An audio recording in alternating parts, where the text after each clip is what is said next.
आज हम लोग पढ़ने वाले हैं work, power and energy. Unit 3 का ये टॉपिक है।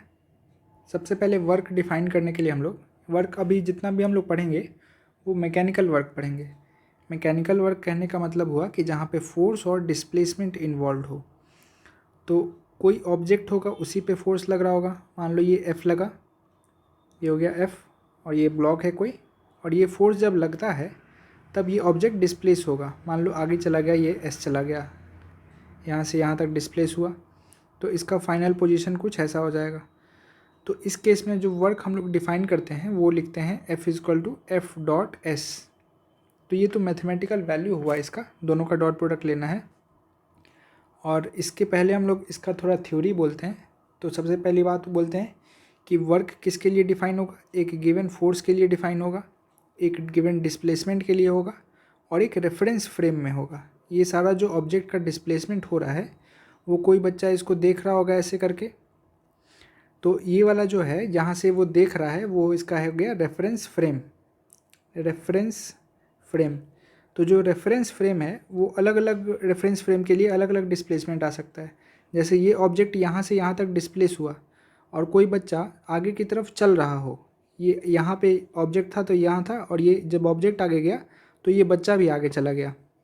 तो इसके लिए ऑब्जेक्ट वहीं का वहीं है। तो इसके रेफरेंस फ्रेम में कुछ दूसरा वर्क होगा और इसके रेफरेंस फ्रेम में कुछ दूसरा वर्क होगा। तो ये जो हम लोग F डॉट S करते हैं वो वर्क किसी ग्राउंड फ्रेम में लेते हैं।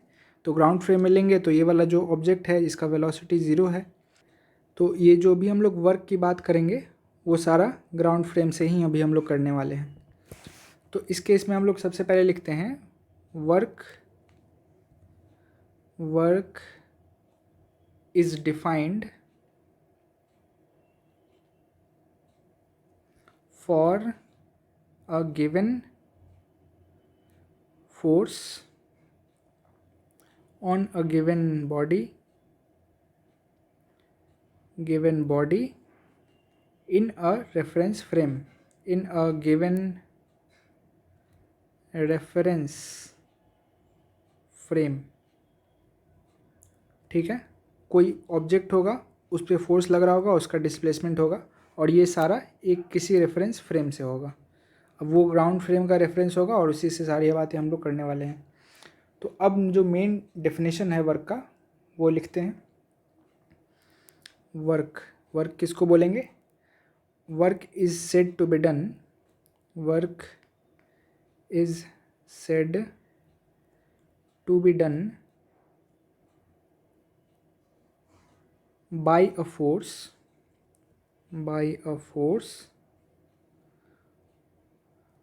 on a body relative to reference frame की बात हो रही है, relative to reference frame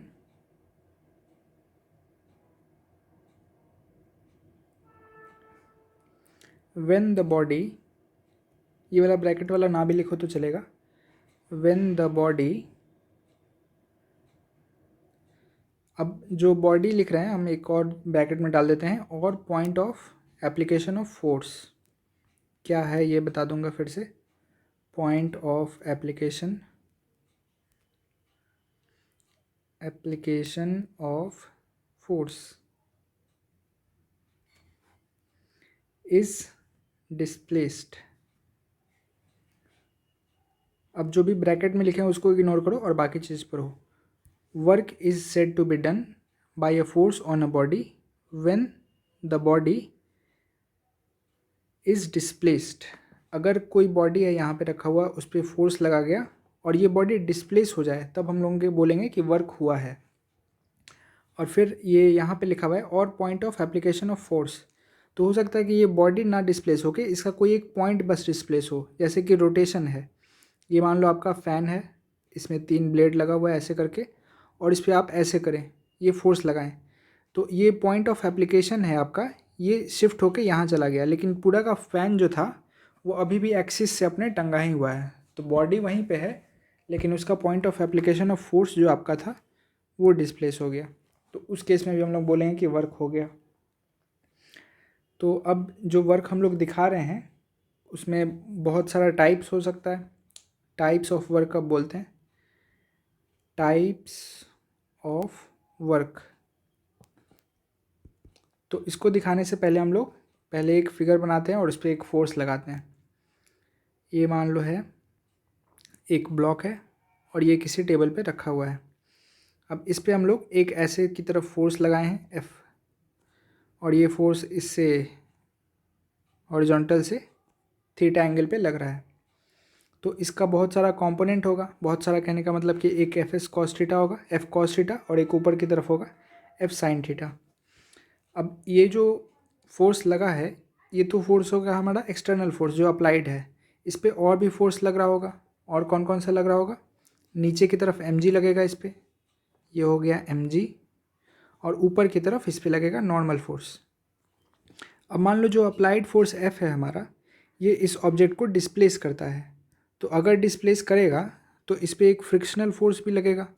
ये मान लो आ गया एफ, फ्रिक्शनल लिख दिए। तो यही सारा फोर्स, चार्ज फोर्स जो है इस ब्लॉक पे लग रहा है। तो अब हम लोग वर्क डिफाइन जब करेंगे, वर्क का वैल्यू लिखेंगे, तो वर्क बोलेंगे सबसे पहले हम लोग वर्क में क्या लिखे थे? Work is defined for a given force.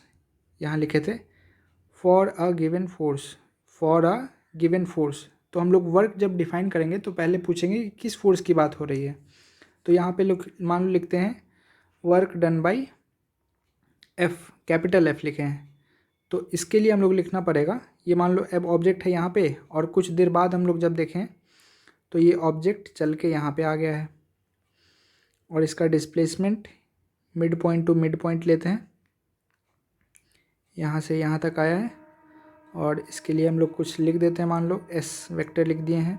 ये हो गया डिस्प्लेसमेंट वेक्टर उसका। तो वर्क ड्यू टू एफ लिखेंगे अगर, तो लिखेंगे एफ फोर्स जो था वो, और डॉट प्रोडक्ट लेंगे उसका एस के साथ। तो ये हो जाएगा आपका, दोनों के बीच का एंगल थीटा है, तो ये हो गया एफ एस कॉस थीटा। अब फिर कोई दूसरा भी वर्क डिफाइन कर सकते हैं। वर्क मान लो फ्रिक्शन का लिखें, एफ छोटा एफ मतलब वर्क बाई फ्रिक्शन।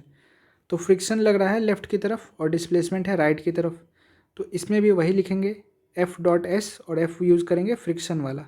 तो ये हो गया फ्रिक्शन फोर्स, और डॉट प्रोडक्ट लेना है उसका इससे। तो इस केस में जो वैल्यू आएगा वो कॉस 180 यूज़ होगा। तो इसका वैल्यू आ जाएगा एफ एस और कॉस 180, कॉस 180 डिग्री, जो कि -1 हो जाएगा। तो इसको लिख सकते हैं माइनस ऑफ एफ एस। उसके बाद और भी फोर्स का वर्क लिखना हो, मान लो वर्क बाई नॉर्मल फोर्स लिखें, तो ये लग रहा है ऊपर की तरफ, तो एन लिख दिए ऐसे, और डॉट एस लिखेंगे, और दोनों के बीच है कॉस 90 यूज़ करेंगे, तो एन एस कॉस 90 डिग्री हो गया। तो ये 90 का वैल्यू 0 हो जाता है, तो ये हो गया 0।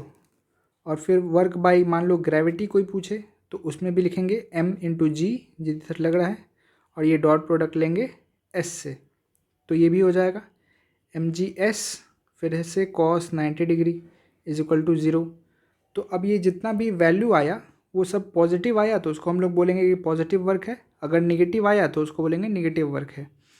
तो इस केस में ये वाला पॉजिटिव वैल्यू आएगा कुछ, क्योंकि कॉस 0 से 90 के बीच में पॉजिटिव होता है, तो दिस इज़ पॉजिटिव वर्क।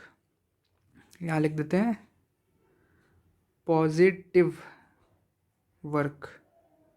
और ये वाला जो फ्रिक्शन का वर्क हुआ वो हो गया निगेटिव वर्क, निगेटिव वर्क। और ये जो ग्रेविटी का या फिर नॉर्मल का जो वर्क है वो दोनों ही ज़ीरो वर्क है, ज़ीरो वर्क, या फिर इसको बोल सकते हैं कि नो वर्क, नो वर्क। तो वर्क 3 तरह का हो गया, पॉजिटिव वर्क, नेगेटिव वर्क और ज़ीरो वर्क।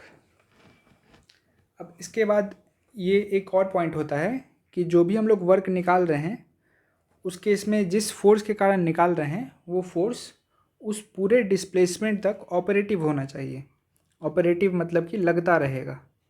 जैसे कोई ऑब्जेक्ट यहाँ पे है और कोई बच्चा गया इस पर दौड़ते हुए और इसको धक्का दे दिया, धक्का दे के बच्चा यहीं पे है, और फिर क्या हुआ कि ये ब्लॉक आगे कुछ चलते चलते यहाँ पे आ गया। तो बच्चा बस इसको धक्का दिया है, फोर्स लगाया है थोड़ी देर के लिए, और डिस्प्लेसमेंट हुआ है इसका यहाँ से यहाँ तक। तो इस केस में क्या होगा कि इसका जो फोर्स था ये थोड़ी देर के लिए लगा और डिस्प्लेसमेंट बाद में भी होता रहा। तो इस केस में वर्क ना होके एनर्जी ट्रांसफ़र होगा। बच्चा अपना कुछ एनर्जी इस ब्लॉक को दे दिया और वो एनर्जी डिसिपेट होते होते यहाँ पे गया है।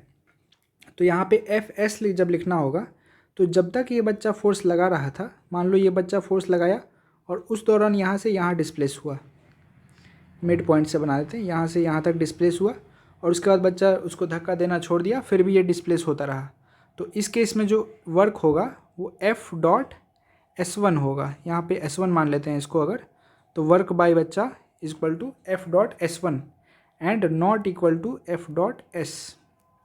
ठीक है, अब ये तो ही एक बात, और दूसरी बात ये है कि ये जो एस डिस्प्लेसमेंट है यहाँ पे, वो ज़रूरी नहीं है कि इसी फोर्स के कारण हुआ हो। जैसे कोई ऑब्जेक्ट है और वो यहाँ से यहाँ तक डिस्प्लेस हो जाता है, तो इस केस में इस पर एक फोर्स लग रहा हो, दो फोर्स लग रहा हो, तीन फोर्स लग रहा हो, तो ये किस फोर्स के कारण डिस्प्लेस हुआ उससे कोई भी मतलब नहीं है। बस आपको फोर्स ले लो और ये डिस्प्लेसमेंट ले लो, दोनों का डॉट प्रोडक्ट ले लो। तो उसमें ये नहीं देखना है कि फोर्स कौन सा था जो कि रिस्पॉन्सिबल था उस डिस्प्लेसमेंट के लिए। तो इन दोनों बातों को हम लिखा देते हैं यहाँ पे, in F dot D S, D S है छोटा सा displacement, D S is not necessarily the displacement produced by the force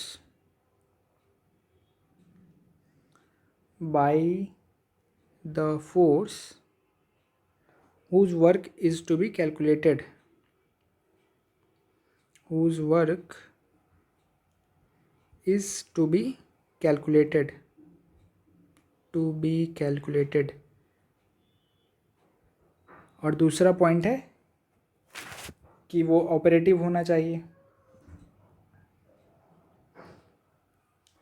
फिर से लिखते हैं, D S is the displacement during which work of given force is being calculated,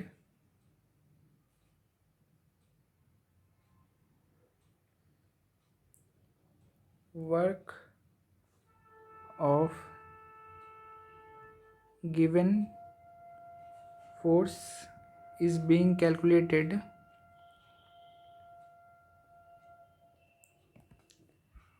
and the force has remained, and the force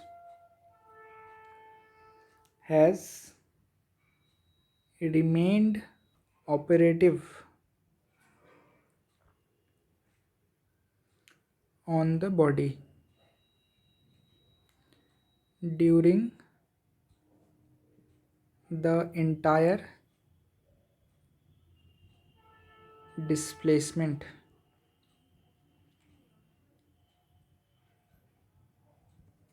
जितनी देर तक displacement हो रहा है body का, उतनी देर तक वो फोर्स लगता रहना चाहिए, तभी उसको बोलेंगे।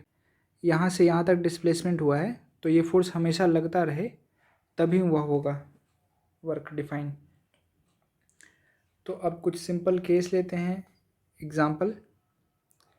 जैसे मान लो कि ये ऑब्जेक्ट है और इस पर फोर्स लगा है 5 न्यूटन का ऐसे और 5 न्यूटन का ऐसे, मान लो ऊपर 10 न्यूटन लगा देते हैं, और ये कोई ये है प्लेन है। अब ये ऑब्जेक्ट शिफ्ट होके आ जाता है यहाँ पे कुछ देर बाद, यहाँ से यहाँ का डिस्प्लेसमेंट मान लो 5 मीटर मान लेते हैं, तो इसमें वर्क बाय 5 न्यूटन निकालिए कि क्या होगा, वर्क बाय 10 न्यूटन निकालिए कि क्या होगा। तो 5 न्यूटन वाले के लिए हम लोग work is equal to F into S करेंगे।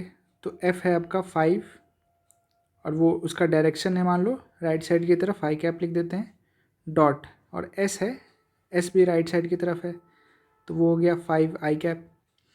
तो आई डॉट आई करेंगे तो वो 1 ही आ जाएगा, और ये हो गया 25, और इसका यूनिट हो जाता है जूल। तो ये 25 जूल हो गया work due to 5 newton force. अगर 10 न्यूटन वाले के निकालना हो तो उसके लिए लिखेंगे हम लोग वर्क 10 वाले का लिखते हैं। तो ये हो गया इसका 10 न्यूटन का फोर्स और इसका डायरेक्शन हो जाएगा माइनस जे कैप और फिर डॉट प्रोडक्ट लेंगे 5 मीटर से, 5 मीटर यूनिट छोड़ देते हैं, सिर्फ आई कैप लिखते हैं। तो जे डॉट आई करेंगे जब, तो दोनों के बीच में 90 डिग्री है तो वो वैल्यू आ जाएगा 0। तो वर्क जो 10 न्यूटन वाला फोर्स था इसके कारण कोई भी वर्क नहीं आया, इसके कारण वर्क इज इक्वल टू 0 है। और ये वाले का वर्क इज इक्वल टू 25 आ गया, 25 जूल। तो यहाँ पे देख रहे हैं कि एक से ज़्यादा फोर्स है फिर भी वर्क सिर्फ एक ही फोर्स कर रहा है। वैसे ही बहुत सारा वर्क हो सकता है और इसमें और भी बहुत सारा फोर्स लग रहा है, जैसे यहाँ पे ग्रेविटी भी लग रहा होगा mg, और इधर डिस्प्लेस हो रहा है तो इधर फ्रिक्शन भी लग रहा होगा F। तो उन सब का भी फोर्स निकाल सकते हैं यहीं पे। यहाँ पे मान लो वर्क बाय ग्रेविटी लिखें तो इस केस में भी नीचे की तरफ है और डिस्प्लेसमेंट है उधर, तो यहाँ से यहाँ जब थीटा लेंगे तो ये हो जाएगा 90 डिग्री, तो वर्क बाय ग्रेविटी भी 0 आ जाएगा। और वर्क बाय फ्रिक्शन लिखना हो तो इसमें फ्रिक्शनल फोर्स मान लो म्यू एन लिखते हैं और उसका डायरेक्शन है नेगेटिव आई, और फिर डॉट प्रोडक्ट इसका लेंगे डिस्प्लेसमेंट से जो कि है 5 मीटर आई कैप। तो आई डॉट माइनस आई करेंगे तो माइनस आ जाएगा, तो माइनस म्यू एन और यहाँ पे 5 लगा देते हैं, 5 म्यू एन, और एन का वैल्यू हो जाएगा mg। तो मास दिया रहे अगर तो वो पुट कर दो और 5 म्यू एन आ जाएगा, यानी फ्रिक्शन के कारण आया निगेटिव वर्क और ग्रेविटी के कारण आया 0 वर्क, और जो 10 वाला था इसके कारण भी 0 वर्क आया, और जो 5 वाला था इसके लिए आया पॉजिटिव वर्क। तो इतना सारा फोर्स लग रहा है तो वर्क दो ही फोर्स कर रहा है, एक 5 वाला और एक ये वाला फ्रिक्शन वाला नेगेटिव कर रहा है और 5 वाला पॉजिटिव वर्क कर रहा है। इसके बाद हम लोग फ्रिक्शन देखेंगे, फ्रिक्शन टॉपिक है, फ्रिक्शन में क्या होता है वो नेक्स्ट वीडियो में पढ़ेंगे।